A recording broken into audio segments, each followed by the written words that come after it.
एक tested and well defined strategy, एक well defined risk management and money management, ये सभी स्टॉक मार्केट में इम्पोर्टेंट है। पर आपकी साइकोलॉजी एक ऐसा फैक्टर है जो इन सबको एक साथ जोड़ता है। और राइट माइंडसेट एंड साइकोलॉजी के बिना ट्रेडिंग बहुत ही डिफिकल्ट, कंफ्यूजिंग और लॉस मेकिंग हो जाती है। इसलिए आज के इस वीडियो में हम देखेंगे 5 ऐसे विनिंग माइंडसेट्स जो एक सक्सेसफुल ट्रेडर को एवरेज ट्रेडर से अलग करते हैं। Mindset number 1, winning in the stock market is a function of habits, so is losing. यानी कि स्टॉक मार्केट में आपको विनर या लूजर आपकी हैबिट्स बनाती है। स्टॉक मार्केट में पैसे बनाना कुछ इंपॉर्टेंट स्टेप्स को बार बार दोहराने की बात है। It's all about keeping good habits, यानी कि जिस व्यक्ति की हैबिट्स अच्छी होगी, जो व्यक्ति अपनी पर्सनल लाइफ में अच्छी हैबिट्स रखेगा और डिसिप्लिन्ड रहेगा, वह अपनी पर्सनल लाइफ के साथ साथ स्टॉक मार्केट में भी जीत जाएगा। वहीं पर यदि आप में बैड हैबिट्स है तो आप यहाँ पर लूजर भी हो सकते हैं। हर ट्रेडर में कुछ बैड हैबिट्स होती है। बैड हैबिट्स जैसे कि लॉस के बाद रिवेंज ट्रेडिंग करना, अपने ट्रेडिंग रिस्क को मैनेज करने में फेल होना, या बार बार एक सिस्टम से दूसरे सिस्टम पर जंप करना, या जब आपका ट्रेडिंग प्लान गलत साबित हो रहा हो तो भी उस पर जिद्दी होकर टिके रहना, या ट्रेडिंग करते समय इमोशनल या इम्पेशेंट हो जाना। ये कुछ पॉइंट्स है जिनमें से आपको अपने लिए पता लगाना है और अपनी बुरी आदतें एंड कमजोरियों को ढूंढना है और उन्हें अच्छी आदतों से रिप्लेस करना है। गुड ट्रेडिंग हैबिट्स जैसे कि बैलेंस शेड्यूल एंड लाइफस्टाइल रखना, डिसिप्लिन रहना, हमेशा बड़े रिस्क से बचना, जर्नल रखना, लॉसेस को एक्सेप्ट करना, और ऐसे ही और भी बहुत सी आदतें शामिल है। जैसे कि लाइक बटन दबाकर हमें सपोर्ट करना।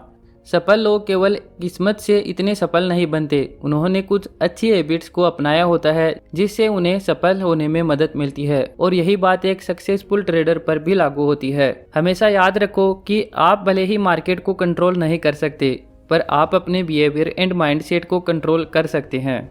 माइंडसेट नंबर 2, अपने सेट ऑफ रूल से ट्रेडिंग करो, ना कि अपने इम्पल्स से।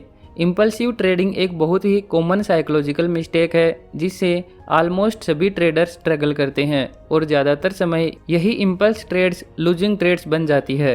फ्रेंड्स, एक इम्पल्सिव डिसीजन बिना किसी प्लान के होता है और इसमें हमारे इमोशंस हमारी ट्रेड्स पर सबसे ज़्यादा हावी होते हैं। ट्रेडिंग में कोई प्लान ना होना ही सबसे बड़ा फैक्टर है जो हमें इम्पल्सिव ट्रेडिंग की ओर ले जाता है। और इसका एक ही सॉल्यूशन है कि आप अपनी ट्रेड्स को पहले ही प्लान करो, ताकि आप फिर अपने प्लान से ट्रेड कर सकें। अपनी ट्रेड्स को एडवांस में ही प्लानिंग करने से आप ग्राउंड रूल्स के साथ साथ आप अपनी लिमिट्स भी तय कर लेते हैं। अपने आप को ऑब्जेक्टिव बनाने के लिए और फियर एंड ग्रेड के साइकिल से बाहर निकलने के लिए आपको ट्रेड की हर पॉसिबिलिटी के लिए प्लान बनाना होगा कि आप कब क्या करेंगे। जैसे कि अगर मार्केट आपके फेवर में जाता है तो आप कैसे एक्ट करेंगे, यानी कहाँ टारगेट रखेंगे, कैसे स्टॉप लॉस को ट्रेल करेंगे, और यदि मार्केट आपके खिलाफ मूव करता है तब आप कैसे एक्ट करेंगे, यानी कितना लॉस आप इस ट्रेड में ले सकते हैं, कहाँ पर आप निकल जाएंगे, एटसेट्रा।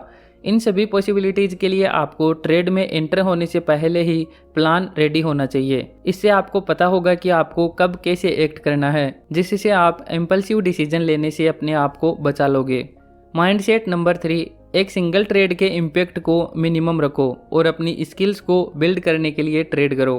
फ्रेंड्स, ट्रेडिंग ऊपर से ऐसे सिंपल लग सकती है, पर लाइव मार्केट में अपने इमोशंस पर कंट्रोल करके अपने नॉलेज को लागू करना कठिन है। यहाँ पर प्रत्येक दिन, प्रत्येक मूव, प्रत्येक पुल बैक अलग होता है। कुछ भी एकदम वैसा नहीं होता जैसे बुक्स के एग्जाम्पल्स में दिखाया जाता है।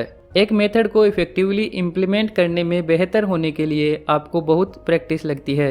जैसे स्पोर्ट्स में एक एथलीट मसल मेमोरी बनाने के लिए हर रोज ट्रेनिंग करता है, वैसे ही ट्रेडिंग में अपनी स्किल्स को बिल्ड करने और अपनी स्ट्रेटजीज को रिफाइन करने के लिए ज़्यादा से ज़्यादा लाइव मार्केट में ट्रेड्स लेने की ज़रूरत होती है। और इस प्रोसेस में आप ज़्यादा लॉसेस ना कर दो या एक सिंगल ट्रेड में अपने कैपिटल ना लूज कर दो। इसके लिए स्मॉल क्वांटिटी में ट्रेड्स करने की ज़रूरत है, जिससे आप अपना रिस्क सीमित कर लेते हैं, जिसका इम्पैक्ट या नुकसान आप पर ज़्यादा नहीं होगा। आप अभी भी फिर से खड़े होकर गेम में आ सकते हैं और ट्रेडिंग में आगे बढ़ सकते हैं। माइंडसेट नंबर 4, वाइप आउट होने के रिस्क को कम करने के लिए स्मॉल साइज से ट्रेडिंग करें। स्टॉक मार्केट में एक कहावत है कि if you don't bet you can't win and if you lose all your chips you can't bet, यानी कि यहाँ अगर आप ट्रेडिंग ही नहीं करोगे तो यहाँ जीतोगे और सीखोगे कैसे। और यदि आप अपना सारा कैपिटल ही गंवा दोगे तो ट्रेड ही नहीं कर पाओगे। पहले पॉइंट के बारे में हमने माइंडसेट नंबर 3 में बात की है कि यदि आपको सीखना और जीतना है तो आपको लाइव मार्केट में खुद से ट्रेड करना होगा। पर ट्रेडिंग में इमोशनल इन्वॉल्वमेंट को कम करने के लिए और पूरा कैपिटल गंवाने से बचने के लिए आपको स्टार्टिंग में स्मॉल साइज से ट्रेड करना होगा, फिर चाहे आप सभी चीज़ें राइट ही क्यों ना कर रहे हो। स्टॉक मार्केट में हर समय इन्हीं मिस्टेक्स के कारण बहुत से लोग अपना कैपिटल गंवा लेते हैं और उनके पास फिर ट्रेड करने के लिए कुछ भी नहीं बचता या उन्हें फिर से ट्रेड करने के लिए कॉन्फिडेंस ही नहीं आ पाता। यहाँ पर यदि आपके पास कैपिटल है तो आप गेम में हैं और यदि आपके पास कैपिटल नहीं है तो आप इस गेम से बाहर हैं।